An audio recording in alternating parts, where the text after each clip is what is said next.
Gators Breakdown, the Gators Fan Podcast, because there's never a dull moment in Gator Nation. Here we are with another edition of the Gator Panel, and a great time to get together with all of our normalcy hijacked right now, but Gators Breakdown, Stadium and Gale teaming up once again for Gator Panel, and everybody just kind of introduce yourselves here and start with Dan Thompson of the of Stadium and Gale podcast. Yeah, Dave, thanks for putting this together. It's Dan Thompson, Stadium and Gale. We got going around Zach Abolverdi. Zach, what's going on, man? What's up, everyone? Zach Abolverdi from the Locked On Gators podcast and the Tailgate on ESPN Gainesville. And Graham Hall. Hey, Graham Hall here with the Gainesville Sun. Thanks for having me. Always a good time. Bunch of good guys here. Hope everyone's doing well out there. And shout out to Cam, too, for helping us put this together. Cam, what's up, man? Yeah, guys, crazy times we have. What are you guys doing to pass the time by? I played teacher a little bit this morning, so I have a 6-year-old daughter who, kindergarten is not in the plans in a physical form anymore. So now we have this virtual learning. So for about 2.5 hours this morning, playing teacher for a little bit. I got to say that, there's two types of quarantine. There's people like me who, we just got to stay inside and not go to bars, and that's easy. But there's people like you and a whole bunch of people out there who, that means your kids are home and you got to find consistent stuff for them to do. I mean, quarantine can be tiring right now. I can't imagine. Yeah, we'll make the best of it. I gotta have to put a good face on for her, not keep all this stuff away from her. But and the work. Yeah, the real work job every other day. We're in the office one day, at home another day. So vacation time right now I had already planned. But, we'll get through it. What about the rest of you guys? Man, I'll tell you, I'm struggling. I'm on day 3 of this quarantine, and I don't really know what to do. I like to get out. I like to be out, be social, but it's tough. But, I think it's good. I think it's good to unwind, relax, connect with your inner person. Figure out what you like, right? Find hobbies, find something to do. Right, it's a good opportunity to figure something out, whether it's reading or challenging yourself. Just don't sit around and watch TV all day. I mean, you can do it. I'm not done. Who am I to tell you what to do, right? It's your quarantine. I think we'll find out a lot about ourselves and other people out there. Man, I can't wait to figure out what I find out about myself, because I used to travel for work all the time, and I traveled mainly by myself for about 2 years. And I thought I knew a lot about myself. I'm 3 days into this quarantine. I'm like, man, there's a lot of stuff that I didn't know about myself that I'm trying to find out right now. But, What about you, Zach? Is Zach on mute?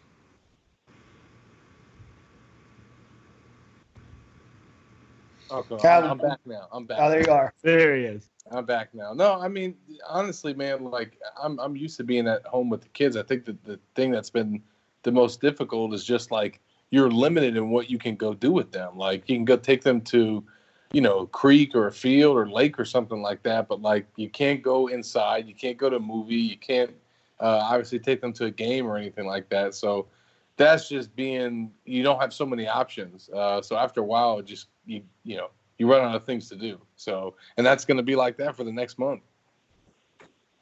Yeah, of course. Yeah, with that, we all had some time, so it was a perfect time to put the Gator Panel together back again. All the Gator fans out there who will listen to all of our podcasts and read all of our articles out there, of course, we'll be craving content for right now. So, shout out to Uncle Silk too. Can't make it tonight, but he's the one helping us put all this together as well. So big shout out to him as well. Wish we could have him on here, but. Guys, not only has our normalcy been hijacked, what we cover in all these media forums that we do, or is this Gator football team, all the other sports as well. But when we all come together, it's usually for the sport of football. And it was announced yesterday, of course, officially no spring football game for the SEC and especially for the Gators, what was scheduled April 18th. A little bit of glimmer of hope. We don't really know anything now as far as, there is no spring practice until at least April 15th. But, for a Gators team that had a lot of high expectations or has a high expectation from themselves and from media around the country, there's gonna be some advantages and disadvantages, I think. But Dan, we'll start with you, man. What was your initial takeaway of really no spring game and probably not looking likely for a spring practice either? Yeah, no, it's a tough situation. I feel bad for the players, and we often think of players as robots, and you often don't think about, this is they have 4 opportunities, maybe 5 opportunities at most, unless you're one of the patch-in kids, and then you get 7 or 8 opportunities. But, you only get a few opportunities for spring. And this is a time where you can really, help develop players, grow players, really finesse your craft. And I feel bad for those guys because this is an opportunity for them to be around, the players that they love, playing the sport that they love. And, a lot of these guys won't make it to the NFL. So, they have a limited opportunity to continue to play the game that they love. And it's sad. It makes complete sense and total sense, and I 100% agree with the cancellation of spring ball. But this is the opportunity where your youngsters really learn to grow into their role, and it's sad. But sometimes the greater good, always the greater good is going to outweigh. But it's sad just because you feel for these guys that only have a few opportunities to play. But you, Graham?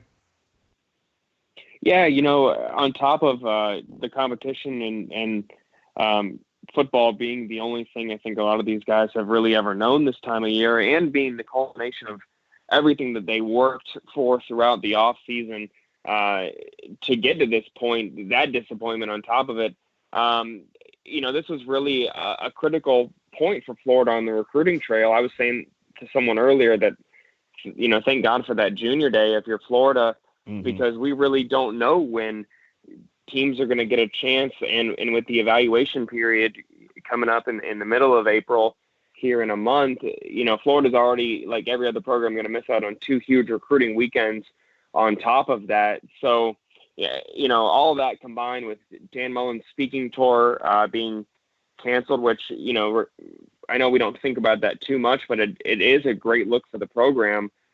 Someone who is charismatic as Dan Mullen going around and talking about that Gator standard, that does help the program when it comes to their fundraising efforts. So everyone is feeling it right now all around. There is not one area of the football program that's not, suffering from a development phase right now and future development when it comes to getting that, number 1 class that they're aiming for right now.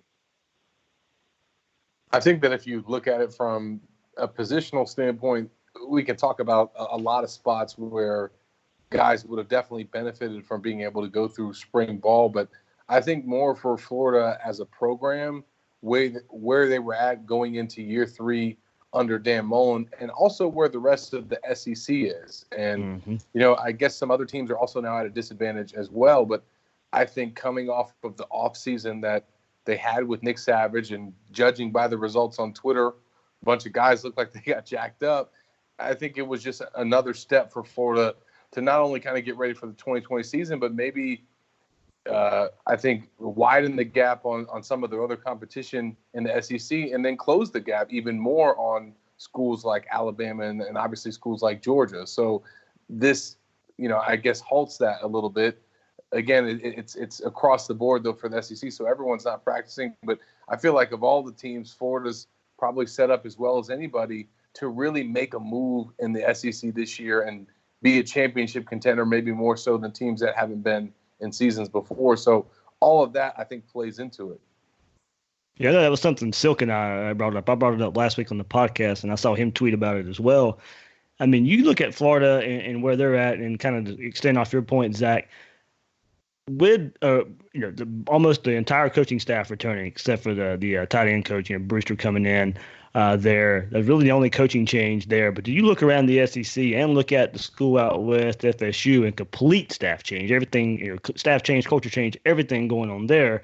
But Georgia having to replace Fromm and a few offensive linemen, DeAndre Swift, still got a lot of questions at the wide receiver position, bringing in a new offensive coordinator as well. LSU doing the same thing. Joe Brady goes. Joe Burrow's gone. Lose some key playmakers on offense as well. That's 2 of the toughest games on Florida's schedule next year. Mm-hmm. And FSU, your big rival out west. And there's a lot of questions. Those teams really needed a spring. You're not saying Florida didn't. I think there's varying degrees of what the disadvantage is of missing a spring ball.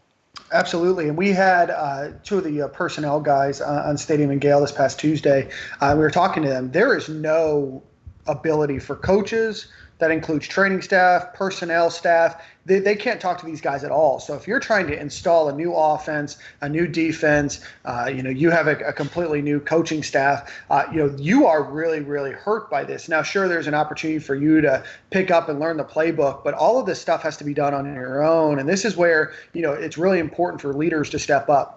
But now a lot of these campuses are closing down or students are being asked to go home. They're not mandated, but a lot of them are. And so this is really an opportunity to see who those guys that are committed to winning and who the guys are that are committed to, just playing football. Right. So, it'll be really interesting to see what the college football landscape looks like next year, because we don't know when football might be played again. And I hate to be a doomsday guy, but there could, and I don't know what percentage, 30% chance that there is no football next year, period, next season. So, this is an opportunity for your leaders to step up, and Florida has those guys, at quarterback, at running back, at wide receiver, at tight end, at offensive line, at defensive line, linebacker, and in the special teams, you have leaders that hopefully you can count on. So I'm not sure that there's an area that Florida doesn't have the leadership to be able to say, hey, this is your playbook. This is a strength and conditioning schedule for you. This is what you need to do to stay on top of your game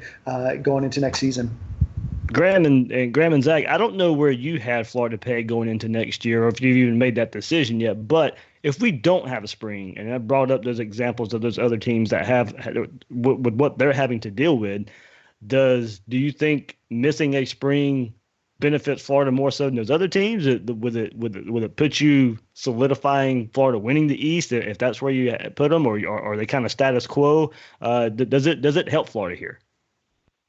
I don't think it helps Florida or any team by any means. I think that third year for any program is critical, especially for a team like Florida that has, I think, some answers in its ranks, especially at wide receiver, especially in the secondary, at running back.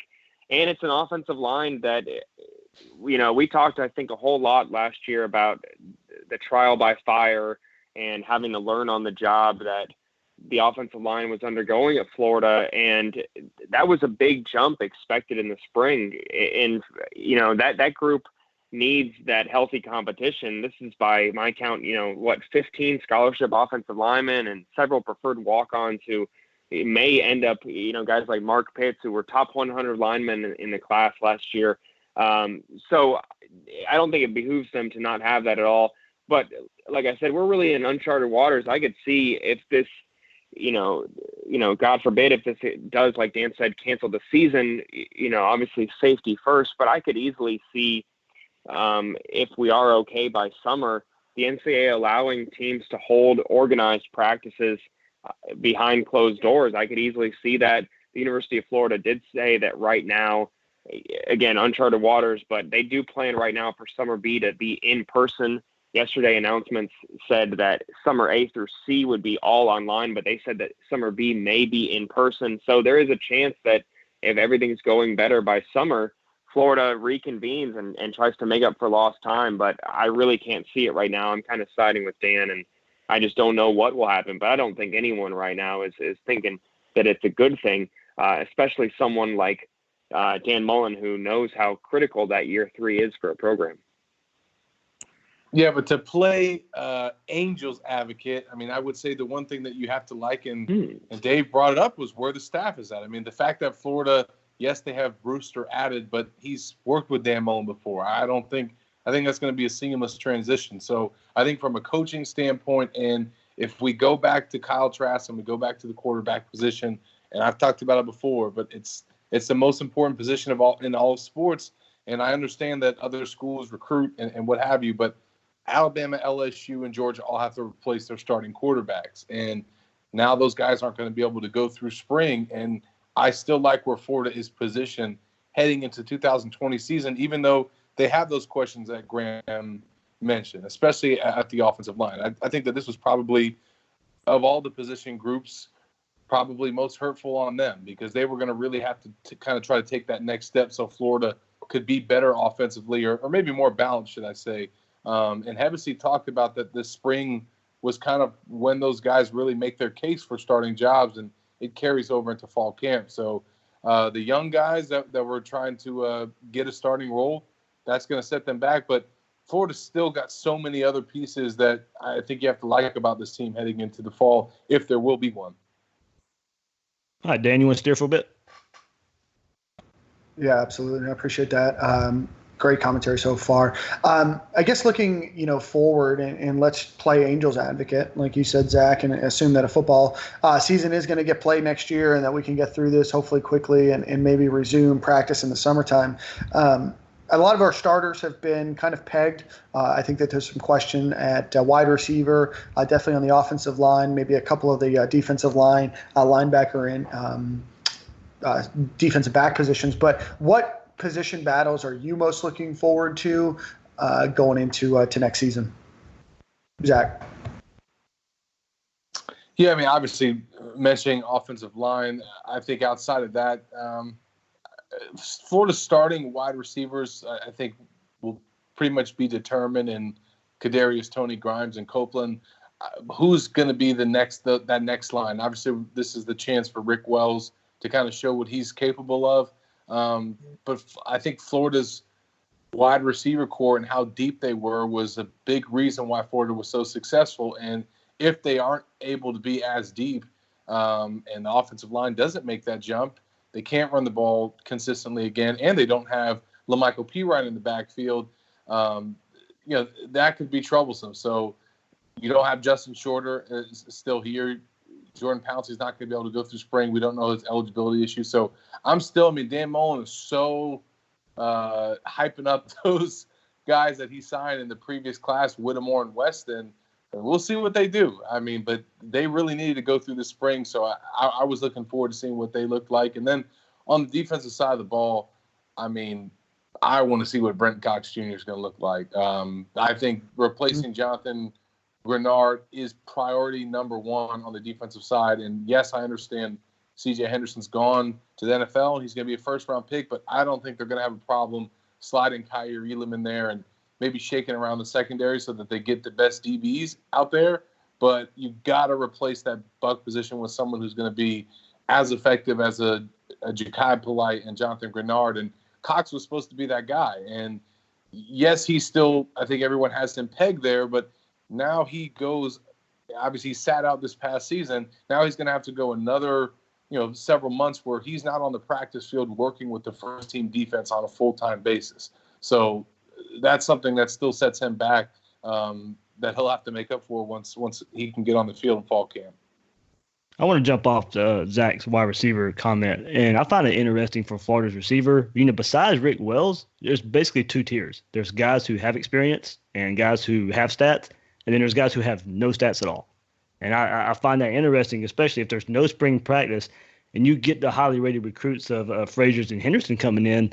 The guys – as we Whittemore, Weston, and Marks, a chance to make a difference this spring and kind of catapult themselves in behind that group that we know is going to be the starters. They're not going to have as much separation between those highly rated, highly recruited wide receivers. So I think the tiering of the Gator receivers just in two tiers, and that second tier not being able to have a spring and get the confidence of Billy Gonzalez and Dan Mullen ahead of those true freshmen coming in the fall, I think is a really interesting battle to me when fall camp rolls around. Is what can Frazier's and Henderson do with the guys who don't have that second spring under their belt now?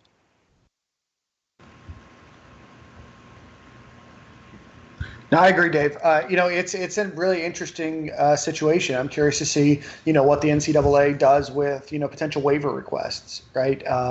With what that looks like. If you add a Pouncey and a Shorter, and I know that Pouncey had some questionable stats at Texas, and Justin Shorter certainly didn't live up to his potential at Penn State. But those are two guys that can immediately come in, add leadership to that wide receiver room. But like you said, Zach, there's a lot of freshmen and sophomores that you're really counting on, to make an impact, right? And I think the biggest thing that you have to look at Florida for next year at that wide receiver position is, are they going to be as reliable, right? You're losing Freddie Swain, you're losing Josh Hammond, both guys who who, practically played with stickum on their gloves, right? They weren't dropping anything. You had Tyree Cleveland, who was a guy that you could always count on to make that extra block. This is where I think not having a spring, and this obviously is going to affect everybody, but this is where not having those extra practices where you work on some of the finesse, you work on the blocking, you work on, some other things other than just your, true nature of your position at wide receiver, just catching the ball.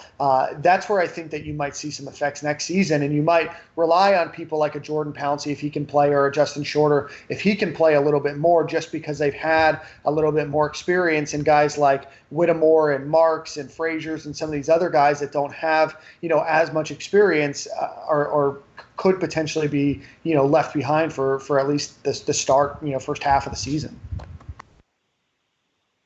Yeah, and I really think, the wide receiver drop off there with that second tier is going to be key, because again, we go back to Weston and Whittemore, because I feel like that's the two guys that Mullen continuously brings up. I haven't seen him mention Marks as much, and maybe Marks might not get the opportunities that I think Weston and Whittemore will on the outside. But look, I love Whittemore, 3.52 product, and I think Weston had a really interesting recruitment in how he just was like not on social media, never did interviews, nobody knows anything about the kid. But at the end of the day, you're asking those guys who were very, very, very underrated recruits to step into the roles of sure-handed receivers like Hammond and Swain, and guys that could do so much like Cleveland. That's a tough ask for guys who don't even have any experience on the field. So I don't think that's just an easy transition. And I'm not saying that Mullen is painting it to be, but that's why it was so key for those guys to get on the field this spring. Yeah, that's a good point. I'm going to jump in there real quick. That's another reason spring is so critical, is because the loss of guys like Hammond and Swain and Tyree Cleveland leaves a little bit of a leadership void, aside from just a rep void. Dan Mullen last season continuously praised the selfless play of Hammond and Swain, from going out there as captains to not really worrying. And then Tyree Cleveland, who we always saw him, on special teams doing whatever he could. And we talked often about him never really kind of living up to his true production potential while at Florida. That's something that Florida really is going to have to establish. That they're going to count on guys like Trey Grimes and Kadarius Toney to step up, and then a lot of unproven sophomores like Zach and you guys mentioned. That's a very tall task for a team that does have, college football playoff expectations in a sense. They're really going to expect guys like Kadarius Toney to make that leap, because they aren't just coming back to better themselves for the NFL. They came back to make the team better, and that's been dictated to them, and they have to do that this season. On defense, when I had that secondary, it was briefly brought up there. The two guys I think spring was so important for me is Chester Kimbrough and that nickelback spot, trying to figure that out, and if we were going to see Trey Dean at safety, and this would him moving back there to safety in a permanent role. Spring would have been the first time we would have seen that. So that's there, because I think we know. Probably the beginning of spring, Mullen would go with the three guys who are returning there, with Steiner, Davis, and Sean Davis. But now we think Trey Dean's going to get moved back to safety. But now not having a spring, does that slow that down a bit? I think we know outside's not going to be his best shot. We know nickelback's not going to be his best shot. So we'll be playing his third different position in as many years now there. So I think Dean going back to and trying safety would have been something we would have seen, and something seen this staff tinker with this spring. Yeah, that's the one spot I think that on the defensive side that people want to see have better play. There's no doubt about it. Fans, and I think even the players themselves want that to be more consistent. You don't have Jawan Taylor back there, so that's going to maybe slow down that rotation a little bit. If I think Dean does eventually start there, that might be Florida's best bet to get their best defensive backs on the field. I'm really excited to see what Abolverdi does at the Star. I think that he is the perfect I think it was a South Carolina game where he really got a lot of work there and played really well too. So a guy that was a safety / linebacker prospect that's got like, sub 4.5 speed.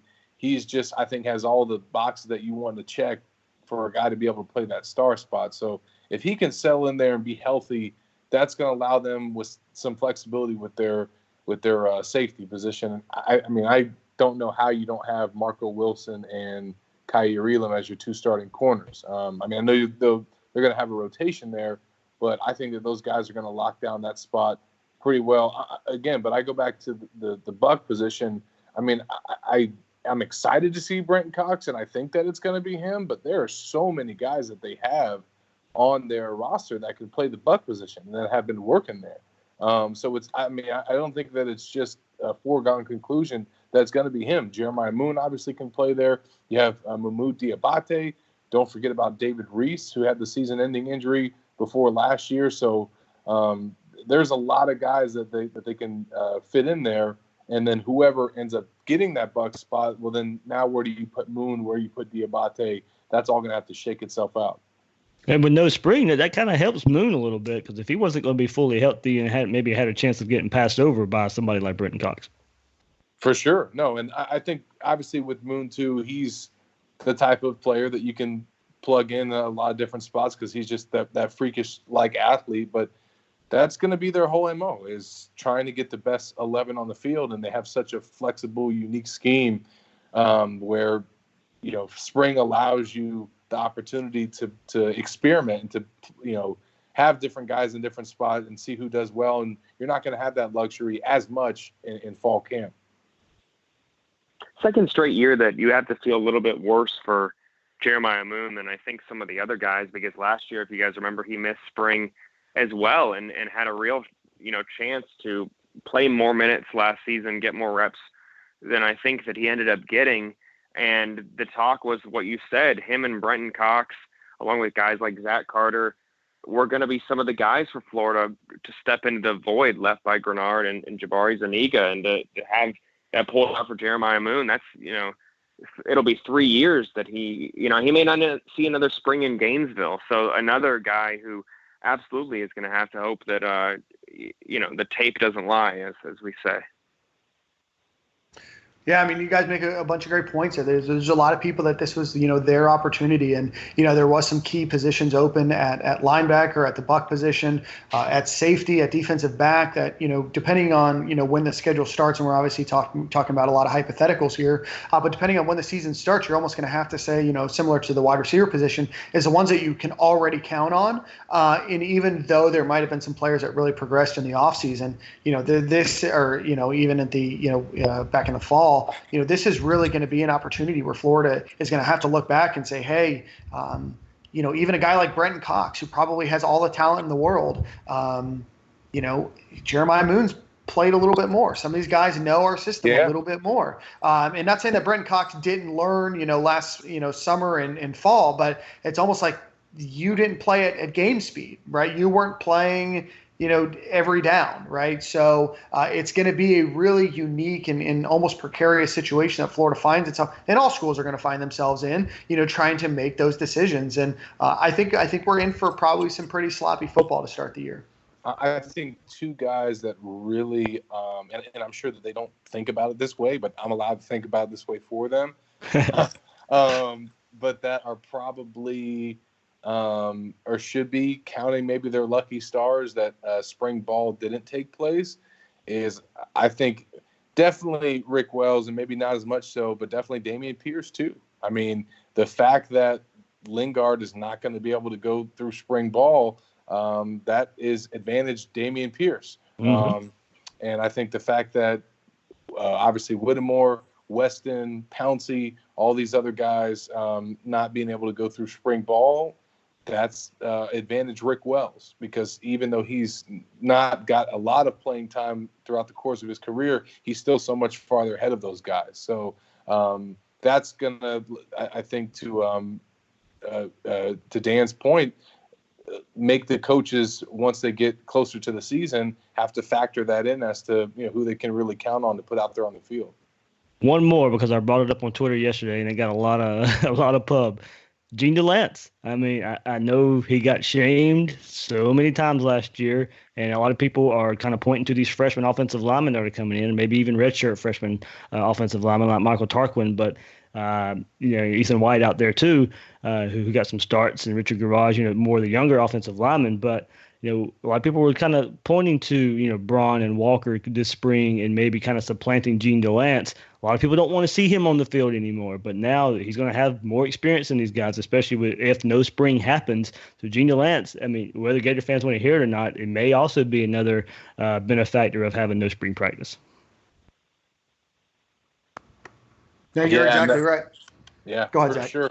No, for sure. I mean, that's that was the position I led with, man. I really think the offensive line, if we're going to really talk about what hurts this team the most, I mean, they needed that in the worst way for those freshmen and redshirt freshmen and those guys that are really going to be able to challenge. This was going to be their time to show it.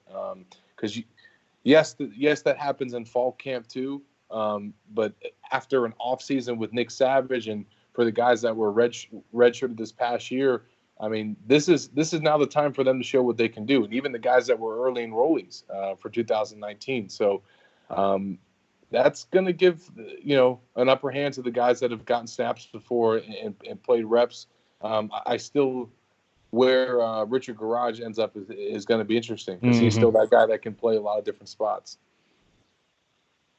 Well, you said it happens during the season, but I mean, look what happened, and we saw improvement. But Ethan White didn't get on the field hardly until November. And it took Chris Bleish leaving the program for him to basically to get out there in a starting role. So, yeah, I mean, it just seems like the experience is the route that the staff likes to go most of the time. And also, I think Brett Hagee too.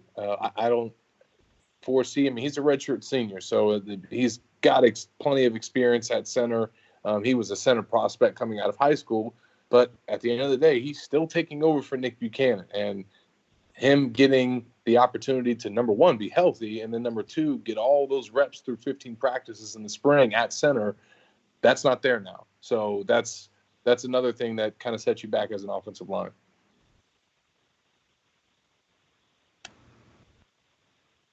Yeah, that's good stuff, guys. What do we think? The last time we did one of these Gator panels, we were able to talk about the change at the defensive line position with David Turner, and obviously, I think that we can all say that that's been an outstanding success so far. Florida's making a change, or already made the change at the tight end position, bringing in Tim Brewster. He's already got his 2 tight ends for the year. What do you guys anticipate seeing out of Brewster over the next few years? Man, listen, I covered Dalvin Cook's recruitment very closely. Very closely. That dude's a bulldog, man. I don't know what it is. He's almost like, and I've never met the guy. I've never talked to him. But he almost gives off like this like mafia mentality, man. Like he's just like this slick talking. You know what I mean? But it's all real, though. Like, obviously, I listened to the interview you guys had with him, which was great. And it's very clear why he's so good at what he does, and why guys want to play for him, why schools have hired him, and why he's developed a reputation that he has. And it's not like he only is a recruiter, too. Like, he's done it from a coaching standpoint as well. And he's moved all the way up and been a head coach. So, great hire. I mean, and I like Larry Scott, and he landed won some important recruiting battles for Florida. Did a great job with Kyle Pitts, but I think that we could maybe be looking at this a year from now as an upgrade. He is going to benefit so much from having Kyle Pitts and Keon Zipper to work with to begin with. And don't get me wrong, he's already an elite recruiter. He's pretty much shown that already in just his short stint at Florida. But I think by the time he'll have Pitts in his arsenal, he'll have Zipper in his arsenal to go out there and show recruits, hey, look, this is what I could do at tight end. And those are guys he didn't recruit, but he'll get to coach for a year. And you know how recruiting works. Coach or players, recruits out there will see, hey, he coached Kyle Pitts. Hey, he coached Keon Zipper, who I'm expecting big things from. So that's why I'm throwing him into this conversation. But what we already I can't rehash. Everybody already knows kind of the basics of Tim Brewster and what he's going to bring to the table. But kind of looking ahead and seeing he'll get to coach Kyle Pitts next season and Keon Zipper in years to come. Gage Wilcox has added to the tight end position as well. So I think in the years to come, and he gets to show he coaches those type of players already. It's just going to me, heighten his recruiting even more. Yeah, I would say that Tim Brewster's greatest impact at Florida, and not to say that he can't already, in the future make a huge impact. I would say that it's already been felt right now, coming in the first month and landing 2 tight ends, 2 top 15 tight ends in the 2021 class really has freed him up to help everyone else on the trail. And as you guys know, that I think that's his greatest asset as a recruiter, is his ability to recruit at every single position and in a full, a whole slew of areas. Florida certainly needs help recruiting at running back this cycle, various other positions, not to say that, by getting Dejon Reynolds, that's a huge one, obviously, but Brewster's impact will be felt if Florida, signs a top 3, top 2, God forbid, the number 1 class. That's, when Brewster's worth every single dollar. And if he develops Keon Zipper into a, SEC tight end and turns Kyle Pitts into a second day draft pick, absolutely. That's a cherry on top, because it's going to lead to recruiting down the line. And who's to say that, Brewster may not be at Florida for years to come. I know that we already are operating on this mentality that he'll be here for, 2 years, but that was someone who, saw himself settling down in Chapel Hill for years. You never know. Gainesville is a great place. You guys can all attest to that. You never know what can happen. This may be the start of the end for him in a sense, and Florida will absolutely benefit if that's the case. Hey, Dan, you guys got to interview him on Stadium and Gale. What was your biggest takeaway from the discussion with him? Yeah, no, we were very, very fortunate. He's an incredible guy, and what I'll say is he's just as genuine, just talking to him normally as he is when he's giving his recruiting pitch. He's just a high energy guy. He's a guy that doesn't have a stranger in the room. He doesn't consider anybody a stranger, probably just a friend he hasn't met yet, right? So that's just the one thing that I thought about him. I always thought he was kind of goofy on the timeline. He kind of still is, right? But I think it's truly from the bottom of his heart that he's just so passionate about what he does and so passionate about what his job is, right? And what we got out of that interview, and frankly, we thought it was going to be like 5 minutes long, because he's like, we're in our hotel room, I'm recruiting, all this stuff. We had to chat him for 35 minutes, and what we got out of him, and I mean this from the bottom of my heart, and we've been able to interview a lot of great people and some coaches, is that I truly felt that he coaches football because he wants to help kids, right? He obviously loves the game of football, but he really wants to develop lives. He wants to develop character. He wants to develop people more than anything. And I think that that's what's great about him, because there's a lot of people that do it just for the limelight and for, the notoriety. But the one thing that I saw about him is he's going to be a guy that, truly, cares about, his players. I think he's an unbelievable evaluator of talent. He told a story about how he went to see Antonio Gates when he was a basketball player, when he was a coach for the San Diego Chargers, and was able to help develop him into be one of the best tight ends, of at least our generation, if not of all time. So that's the one thing that I got out of him. And I'll be honest with you, we've all been fortunate enough to meet a lot of the guys on this staff. And I can truly say that there's a lot of coaches on this staff that are doing it for the right reasons. And that's, Tim Brewster's a great addition to that. I want to keep it on recruiting for a second. Zach, start with you, man, because your background in recruiting, no spring, no visits, no in-person visits, no traveling. Recruits can't come to campus. How do you see this working out at the end? I was listening to an interview with Steve Wiltfong from 24/7, and he mentions like maybe in the fall when all this kind of gets cleared out, that maybe there's just one extra staff member that can go out throughout the fall and go visit in person, different prospects around the country. I mean, not only has the gridiron changed, but the recruiting world itself has changed in for April, May, and the months coming up.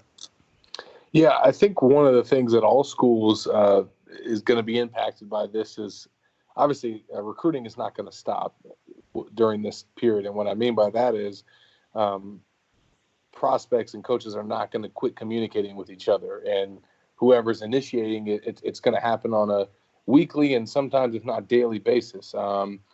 But does Zach Evans like virtual tours? Exactly. So, well, but the thing about it is, though, is so much communication typically is usually just, text, DMs, stuff that they send. And there is FaceTime that happens, but maybe not on a regular basis or maybe not with all the coaches. And I think now moving forward, that's going to be something that's relied on a lot more is coaches getting on FaceTime and trying to have face-to-face interactions even more often with guys. And I mean, to be honest, I don't think every coach is maybe comfortable doing that, or maybe feels like they can do that all the time and have that type of relationship. So for Florida, I think that based on where they were coming out of junior day with the top class in the SEC, one of the best in the country, the fact that they had this great event that now no other schools are able to try and follow up with, I think Florida's set up for success. I mean, that junior day visit now leaves a lasting impression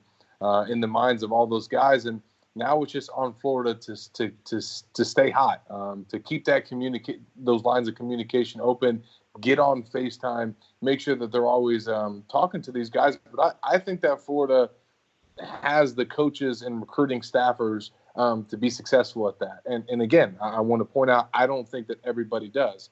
I think that if Jim McElwain's staff was in this situation and you had to rely on Jim McElwain and his assistant coaches to be getting on FaceTime every week to, keep Florida afloat on the recruiting trail compared to all the other coaches in the SEC that were going to be doing the same thing, I don't know how you feel about Florida's chances with that. I do think that Dan Mullen and most of his coaches are probably pretty good on FaceTime. You know what I mean? And I think that when you're one of the better teams in the SEC and you already have momentum on the recruiting trail, you'll be able to withstand some of this until this recruiting suspension gets lifted. McElwain's staff would have been jumping in a pool after junior day. Yeah.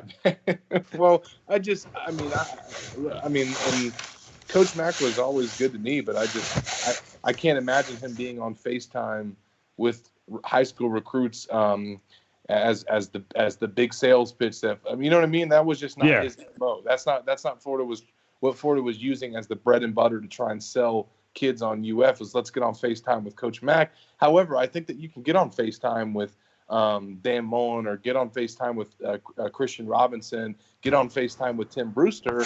Well, who was it Mullen was FaceTiming with at the Peach Bowl on the field? I'm not sure. But I remember that story. There was a recruit out there, he FaceTiming while he was on the field at the Peach Bowl, basically, selling Florida in that event. And listen, I can't undersell it. There are plenty of head coaches and assistant coaches that are not comfortable doing this. I'm telling you. So if you have enough coaches that are, and you have a great product to sell, you know what I mean, and the results are good, and it's just, again, I think Florida is in a better position to go through this than most programs. Yeah, no, I'd agree 100%. I mean, there's very few people on this staff that I don't trust 100%, with recruiting. Even guys like David Turner, right? His name hasn't been mentioned yet. John Hevesy, he's got his relationships. I even think John Hevesy would be good on FaceTime. Absolutely. High energy. I've been around him at media when he's goofing off off camera. I think he totally will handle FaceTime and stuff well. So I don't know, man. I just think there's a lot of personalities on this staff. Yeah, absolutely. Well, going back to your FaceTime, hold on, and going back to your FaceTime thing, I just Googled it for the heck of it, and Will Salmon's article from The Athletic, that he was spending time with the staff on signing day. And just quickly before I even pull up the article, it says Mullen just ended a FaceTime call with 4-star defensive end Princely Uman-Milan. So there you go. Another example for a player that they pulled in on signing day. Yeah, and I'll give the back office credit too. We've been going through kind of a series over there on Stadium and Gale trying to get really any of these guys on staff. But between Lee Davis, Charlie Skolinski, Kirby O'Meara, Kewan Ratliff, they've got an operation that's running better than Florida's recruiting department has ever run. And some of that is due to, the sheer size of it and the amount of people and touches that you can have because you have more, bodies that are helping, but they seem, between their creative design, between the way that they organize how they're reaching out to players and to prospects, the way that they're working with, and then they have a staff member for every single coaching staff, or a recruiting person for every single coaching staff member.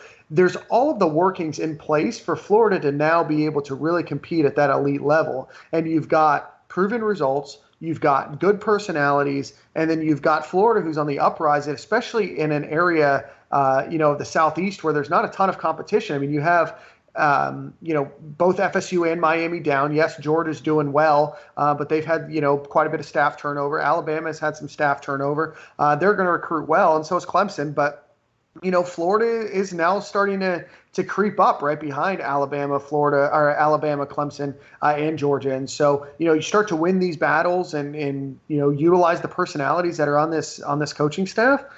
I like Florida's chances, and with that junior day being such a big deal with the sheer number of talented players that they had, the exciting basketball game, even though it didn't turn out the way that everybody wanted. But for all of that to happen before most of these guys could take another junior day visit, and probably won't be able to take one until their senior year. I like to think that Florida's sitting in a pretty good chance there, or a pretty good shot. And Graham, to introduce you here on this topic, I'm going to give Dan Mullen and the staff so much credit because of the upgrades of the coaches that are no longer with the program after Dan Mullen's first year. He upgraded Victorian Gray, David Turner. As Dan said, the behind-the-scenes staff had been retooled ever since Dan Mullen's first staff that was hired. I mean, every move Dan Mullen has made on the coaching change circuit the last couple of years have been upgrades. Yeah, it's something that Nick Saban has done extremely well. I mean, even this last year, you saw that Nick Saban was kind of coming out and even kind of complaining a little bit about teams poaching his assistant coaches for head coaching gigs. But that's what you want. You want to hire guys who are going to get, promoted elsewhere, that are going to make it into the NFL, that are going to get NFL interest, that are going to get head coaching gigs interest, whether it's Howard, whether it's Colorado, wherever it is.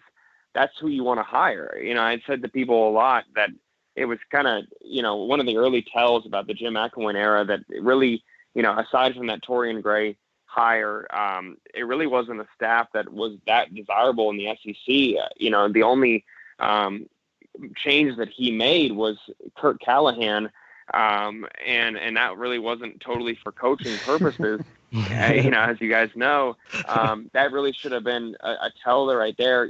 Dan Mullen wants guys on his staff to be poached.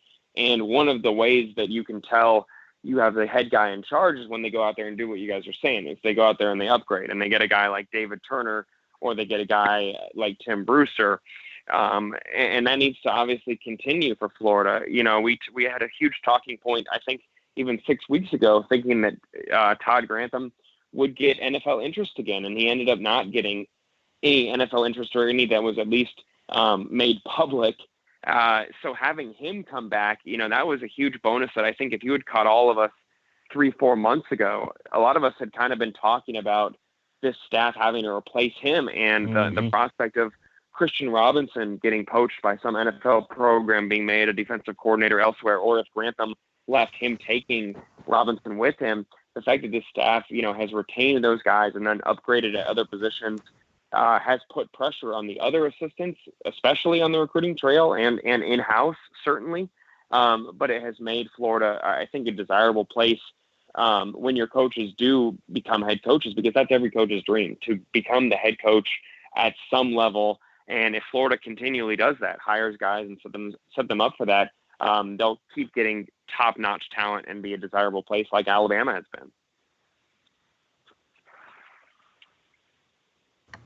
Yeah, I mean, I think that's one of the things that you have to really applaud Dan Mullen. And, when Dan Mullen was hired, and I think we did our first Gator panel not long after he was hired, before his first season. And, one of the things that we talked about is that Dan Mullen isn't always going to go after maybe the sexiest hires, but he's going to go after guys that he's comfortable with. He's going to go after guys that he's comfortable with his system. But he's ultimately going to probably have very little staff turnover. And when you consider, in the, going into the third year, Florida has not only had very little turnover, they've been able to upgrade all across the board. And that's a testament to Dan Mullen and his ability to not only recruit staff and retain staff, but to bring on guys that are going to elevate. And I don't think, and Graham and Zach, you mentioned it too, there's no position that I don't think Florida upgraded on when they brought in a new coach. I'm almost wondering, between David Turner, Torian Gray, and Tim Brewster, which one was the best hire for Florida? They kind of all bring something different to the table, overall. But, that's a testament to Dan Mullen, and that's something that, we're going to continue to see is that, Dan Mullen is going to probably go after your guys that are comfortable with his system, but also comfortable in the roles that they're in. And yes, there's going to be guys that want to move into coordinator and head coach positions, but there's also going to be a lot of guys that are going to be here for, probably, 4, 5, 6 years. And I almost see this maybe being similar to like a Clemson situation where they have, little staff turnover. That continuity certainly helps. It helps build relationships in recruiting and helps build, camaraderie on the field, and it helps build chemistry with the offensive staff and the defensive staff. So that's one of the things that I'll give, this staff credit for is they all seem to be in each other's corners. It doesn't seem like there's a lot of infighting and disagreement, but they all seem to be, jiving well together and ultimately, breeding a very strong staff right now. Yeah, and just to have fun with it, man. I'm kind of just going off the what you proposed there, maybe the better hire. I'm only going to say David Turner because I think in the SEC you have got to be built in the trenches, especially on the defensive side of the ball in this conference. And with the haul he had last cycle, and then Tyreek Sapp, kind of borderline 5-star player coming into this class. I mean, I don't think it can be overstated being so good on the defensive line in the SEC. And look, and Brewster's only been here for a month, so that it's not really a fair comparison right now. But just to have fun with it when you're bringing it up there, what David Turner's been able to do, and of course these guys have to go out there and perform. But based off just recruiting results right now, I think you have to be excited at least for the trenches on the defensive side of the ball for the Gators. No, I agree with you, man. I think that if you're talking about the importance of the position and how tough it is to find really talented position coaches at those specific 3 spots that we're talking about, I don't want to say cornerback coaches are a dime a dozen, but there's a lot of really good ones out there, and Torian Gray's one of the best. And then obviously you look at Tim Brewster, real talented, but there's a lot of great tight end coaches around the country. Trying to find a really good, productive defensive line coach that can also recruit is not easy to find. Interesting, too, if you look at it from this standpoint, I think a lot of fans and maybe a lot of other media folks would probably go with Turner, too, just based on where things are at right now. But what's funny is that if you would have asked everyone this at the time of the hire, I don't think anybody would have went with Turner. I think. Yeah, I was just about to say, Zach. Remember, he came from UTSA, and everybody's like, "Who is this guy?" Yeah, because they brought up some examples of some guys that he put in the league. It's like, yeah, but was he really responsible for those guys? And why is he at University of Texas San Antonio?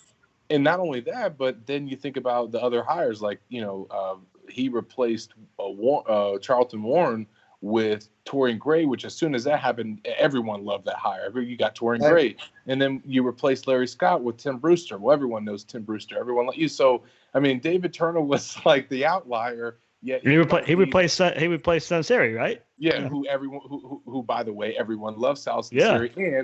And by the way, where did Sunseri go? He went to Alabama. So it's just like when you consider all that, it's pretty impressive. I think that we would.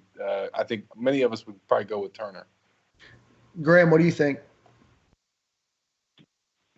Yeah, I mean, I think that obviously the impact of David Turner, a guy kind of like Tim Brewster, who he made his impact known early, I think, in the cycle on the recruiting trail, and can turn, I think, most of his attention to developing some of these guys that we haven't mentioned. We've gone this whole time and haven't mentioned guys like Chris Bogle, Lloyd Summerall, those are guys who I expect to be kind of like the Zach Carters of last year, to make a leap on the field this season.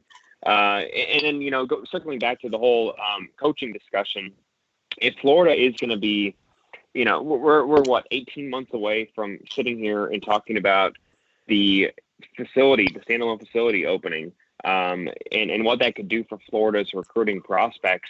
I think you are going to have, a lot more. What the baseball stadium will do for baseball, it's signability. You'll have the staff retention and getting kids to want to stay maybe until they're seniors in this program a whole lot more. If Florida can become in that 18-month span, catch up to Alabama and Georgia on the recruiting trail, and then get the standalone facility, I think that we're going to be having a much different conversation here in 18 months. Just like what you guys are saying about David Turner, about how a year ago, things were so much different. Time is really crazy in the SEC. You better recruit every single day. You better put money into your facilities every single day. And when there's this stop going on right now, when we don't really know when we're going to resume, when, theoretically they could go knock down the baseball stadium right now and start developing, if they could do that facility and then make that, catch up a little bit quicker to Alabama and Georgia, they could do that. We just don't know.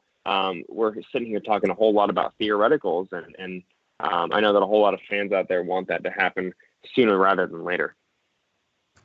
Yeah, absolutely. No, you make a great point there, Graham. I guess we're going to leave. I have two final questions. One is, and we'll start with you, Dave.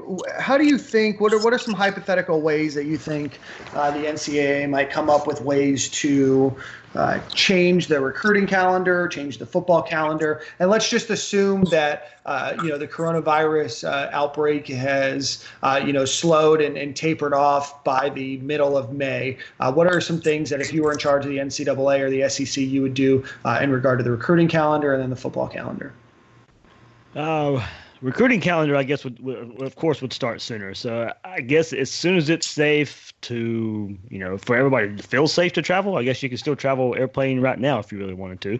But as soon as everybody felt safe of doing it, because everybody, bringing up the Zach Evans recruitment and say, okay, he could visit this weekend if there was still available, if the NCAA and the SEC still allowed visits to campus this coming up weekend. Would he still feel safe? Would his family still feel safe traveling? I don't think so. So I don't think the visit probably would have happened anyway if the SEC didn't come in and say no in-person visits on campus. So I think we have to get past that to where I think everybody feels safe. As soon as everybody feels safe to start traveling, I think the recruiting calendar starts then. So first week of June maybe to be on the safe side of everything. And then a month later, I think, for fall camp and how everything goes around there, I think you have to basically start first week of July just to make up for the spring that you missed. And more than likely, I don't think the NCAA would grant a whole month, basically like you get for spring.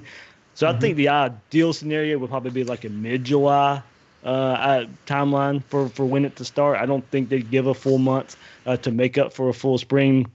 Because some team, Vanderbilt, South Carolina, and the SEC had already started spring practice.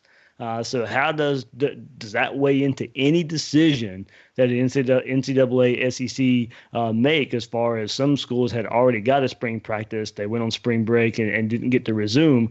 Do they consider any kind of competitive advantage for the teams that had already started spring practice? I think that's something to kind of really look out for as well. But I'd look for an early to mid-July starting time to give teams an opportunity to make up for spring. I don't know what that does for teams. I don't know how much of an advantage it's definitely an advantage. I just don't know if it's as big as an advantage you would have got from a full month in spring and then having time to assess all that in the off season from what the guys did in the 4 weeks that they would have got in March to April. So, but that's the way I see it. I think recruiting starts back in earnest, full bore, maybe before June, but I think full time, the way we know recruiting now, if everything goes well, beginning of June and then start fall camp a little earlier to make up for spring and early to mid-July. Yeah, I'm just going to hop in here real quick. I don't think that, the NCAA, we've become so accustomed to them dragging their feet when it comes to critical decisions like this. I mean, we were sitting here last year talking about how long the waiver process took and how there was no transparency and how some guys would get approved and, everything that goes on with that. To think that the NCAA is going to be capable of making huge decisions about scholarships for thousands of athletes from 40 plus varsity sports. I mean, there's only 19 varsity sports at the University of Florida, but some places like Ohio State have double that amount when you count in all the pistol shooting and synchronized swimming that they care about up there. I mean, if you're really gonna go back there and give scholarships back and everyone, it's gonna be a nightmare. You've already seen the reports of it coming out.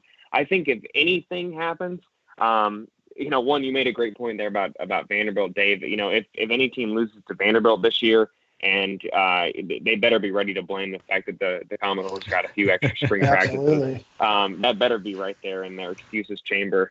But I think if anything is likely, I think we see a change in recruiting. I think that we are, we're so accustomed to having just one signing day anyway. I think if anything, the NCAA will go back and say that clean slate for everyone. If you took an official visit off the table, everyone has 5 official visits, and there's only going to be this February signing period so that everyone has a chance to kind of catch back up, because they could also see if that does, I'm with you, Dave, that I hope that it's June, July 1st. The SEC, Greg Sankey today came out and said that they fully expect everything to be back on track and that SEC media days for July is going to be on track. They don't anticipate any, delays right now, but if the season does get pushed or anything like that happens, or fall camp gets pushed back or anything happens, I think it would benefit everyone to have just that later signing period. Coaches have said that in the past, it's much easier to navigate. It does put a whole lot of pressure, like we all know, on just one day, but I think it is a change that the NCAA would be prepared to make, because everything else sounds a little bit too drastic and outside of their realm of handling. I wish I had more faith in them to do what's right and stand by the athletes and, give them the extra scholarship, because as everyone out there knows, you only get one shot at this. You only get one time in college. Why not give them an extra year to realize those dreams? Because we see redshirt seniors every single year change their pro stock or go get that master's degree that they've coveted. So I would love to see that happen. I'm not as optimistic because the NCAA has let us down so many times. Here we go. Before Zach jumps in, I'm going to be selfish and the Gator fan enemy is going to come out. With Florida already having 14 commits, I'm all for an early signing day. Zach, what are your thoughts? I do think that you could see the recruiting calendar get adjusted. But as far as if they would be able to sneak in some type of spring/summer ball, I mean, it's kind of what it would be. I think the biggest thing that it would have to be considered is how that works in terms of their bodies recovering between whenever that date would be in fall camp. Do you then have a shorter fall camp or a date that gets pushed back because of that? And if they do have some type of spring workouts, is it even if it's something like only like a week and they have just a really minor scrimmage, obviously nothing for fans, is that still something that they can make happen? I mean, that remains to be seen. I definitely think it would be beneficial as long as it doesn't, put any players at risk and they get the necessary time that they need to recover. But man, at this point, I'm just hoping we get football this fall. Like, I don't like whatever happens with recruiting and like whatever dates get worked out, like, man, just please let football happen, because the thought of that being affected and this thing dragging out all the way to the end is just I can't even imagine. Yeah, no, I agree, Zach. We're gonna play Angel's advocate, like you said, and we're gonna assume and hope for the best. There's a lot of things that you guys talked about, and so I might go on a little bit of a diatribe here, but hopefully I get the question answered quickly. So a couple things that I would do, assuming that Dave, your calendar said that we're good by early June to start traveling again, is I would set up probably 2 to 3 junior days that can happen during the summer. I know that they usually use those times for camp and travel and everything else, but I think it's only fair for these guys to be able to get the opportunity, because this is a chance for, when we had Charlie Skalinski on, who's the director of U.S. player personnel, he said that, before UF will accept your commitment, for the most part, I'm sure there's some players that's a little bit different for, you have to perform at camp, right? So whether that's a Friday Night Lights, whether that's, which is, up in the air now, whether that's a spring camp or, whatever that might be, you need to get those guys on campus. You need to be able to evaluate them. It's tough to evaluate just simply on tape alone. So I would definitely add, some additional days. One of the things that I would make as kind of a one-time chance is I would up official visits and allow these kids to take more than 5 official visits. I don't know what that number is, maybe 7 or 8, and I know that that's a cost back to universities, but that's an opportunity for these kids where they would normally spend some time during the summer traveling to a bunch of different campuses that may not have that opportunity, or during the spring I may not have that opportunity to let these kids be able to get out and visit some other places.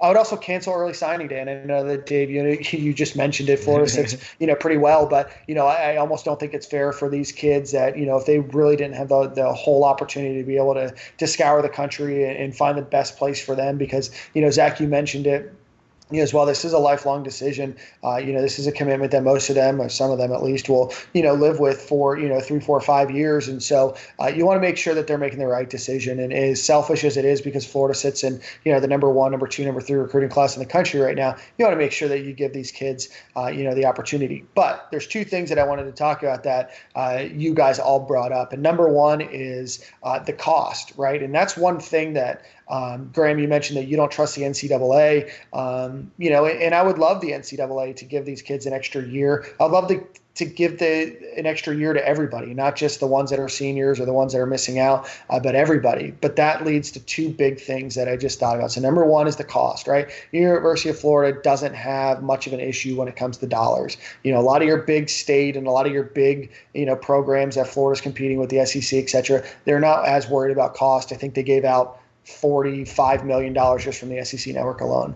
I'm worried about your smaller schools. I'm worried about your private schools that are already operating on shoestring budgets, the schools that are already, taking these games that, they're going to get walloped just so they can make $1 million or so they can make $750,000. What do those schools do if they now have to carry 100 scholarships instead of 85 for football, or if they have to carry an additional 200 scholarships because we're going to allow spring scholarships to roll over, right? So there's definitely an externality there that I wonder how the NCAA is going to help mitigate, for some of these schools that may not afford it. And then another issue that I just thought about that just passed the Florida Senate, and I'm not sure what's going to happen with this coronavirus thing, if it still passes, et cetera, but you have a likeliness issue that's now coming up in 2 years, where players are going to now be allowed to be compensated on their name and likeliness, or name and face, right? So, that's something that a kid that is a sophomore now may have graduated by the time that goes into effect, may now have an extra year that schools are now have to figure out how are they going to now be able to compensate these kids. So there's a lot of other things that go into this other than just, the fairness of, hey, we need to give these kids an extra shot. So I'm curious to see, and I have zero faith like you, Graham, in the NCAA to figure it out in an effective manner. But there's a lot of externalities that come from this situation beyond just, what do we do with the recruiting calendar? Yeah, the scary thing, Zach brought it up, and Silk, while we were talking about notes earlier, sent this. I mean, the possibility of having no games at all this fall. That's a scary proposition for us who love Gator football, love talking Gator football, love putting stuff out there for listeners and followers out there of Gator football. I mean, there is a legit chance that we do not get a football season this fall. Yeah, I don't want Dave, to talk about that. I'm not ready to accept that. My world is that we, as a country and as a world, will figure it out. Hopefully, close Clearwater Beach, close South Beach. Yeah. Let's get these kids inside, watch some TV. I mean, listen. It was funny. I saw. I definitely think that everybody talks about how they want to spend time inside and cuddle up, sleep, and watch Netflix. This is your perfect opportunity. What are we doing? Exactly. We're out getting crazy on the beaches. Come on. If you want football in the fall, stay inside. Yeah, Patrick Simpson said it best. If you told everybody in the South that if you stayed inside for the next 7 or 14 days, whatever it was, you'd have football in the fall, everything would be shut down for 14 days. Exactly. Well, I mean, yeah, our normalcy has changed for the time being. But guys, I know we're getting this thing together. For everybody out there, there's not whether you're holed up in your house or you're not you're away from work or all that. Of course, we'll put out a Gator panel for you to listen to. So, guys, everybody, it was kind of short notice. We threw this together just because we knew Gator fans needed something out there to get them by this time of year, trying to get their mind off of everything else. I know a lot of the topics here dealt around this coronavirus, but you maybe for an hour, a little over an hour here, gave you some type of escape there. Yeah, no doubt. I'm glad definitely that we did this, and it's. I think it's been boring for everyone. So the fact that we could get together and just talk about this stuff and give fans something to listen to and look forward to, it's awesome. And hey, we're all in this together. We all want to see this thing get over with, and everybody just got to wash their hands and stay away from each other. Yeah, I want to see you guys in Atlanta in July and in the Swamp the first game of the season.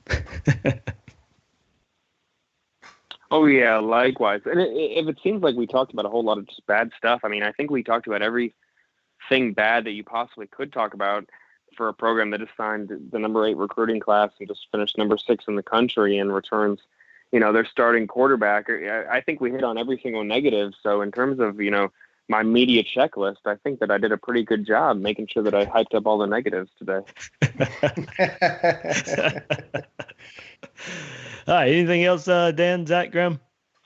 No, it's always a good time to be good, on. Man. Thanks for having me, guys. Great stuff. Yeah, I miss football. Bring it back. Yeah, I was supposed to see Dan Mullen last night in Jacksonville, so this it ruined all that. Well, gentlemen, we'll have to do this again soon. It's always good to chat with you guys. For everybody, it's Likewise. Gale, For Gators sure. Breakdown, Locked On Gators, and Gainesville Sun. We appreciate it.